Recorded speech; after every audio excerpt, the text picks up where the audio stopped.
Front page of the New York Times this morning. I guess it is never too early. Look at it right here.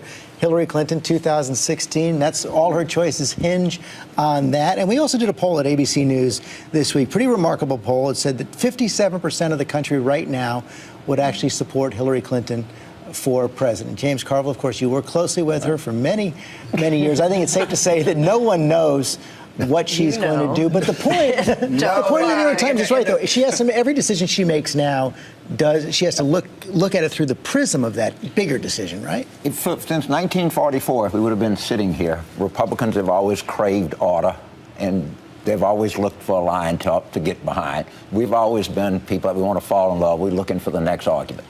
This is entirely different. Every Democrat I know says, God, I hope she runs. We don't need a primary. Let's just go to post with this thing. We don't want to fight with anybody over anything. The Republicans, they need a fight. Somebody's got to beat somebody. Somebody's got to stand. Beating Herman Cain and Michelle Bachmann don't count. You got to beat somebody good. You got to go through the difficult process. You got to beat a ranked team. Yeah, you got to beat somebody. And the Republicans know that they need a primary.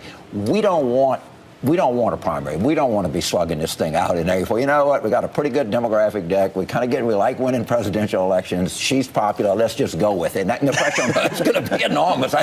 Making Mary laugh over there. Well, the idea that this just defies, I love Hillary. I wish she would run, but it defies human nature to think that Democrats, even though they are redistributionists and utopians, would not be competitive, that Warner or all these other Democrats who've been waiting in the wings are going to have a dynasty, since Democrats always complaining about these dynasties. They're going to have another Clinton step up, and everyone's going to go, yeah, step back. I don't think so. Furthermore, the Democratic Party is split. 17% of them are extreme liberals, and then the rest of them are centrists. And the 2014 senators that are running are centrists. The ones that just got elected are centrists. So she would have to run with the country, which would alienate. She bridges that divide right now. Yeah, I think, that what's happened is the extreme liberals, I guess that would, I talked to a lot of those guys. They're also pragmatic. They compromised a lot on health care reform. They said they wanted Medicare for all, but they were willing to take Obamacare, and they would see Hillary Clinton as someone who could continue to, make incremental progress towards what they want. I've never seen this much love. I do think the interesting, the whole race in 2016 right now pivots off of her. I think that whether or not other Democrats run, it's all going to pivot off of her, and even the Republicans, to a degree, are going to pivot off what she does.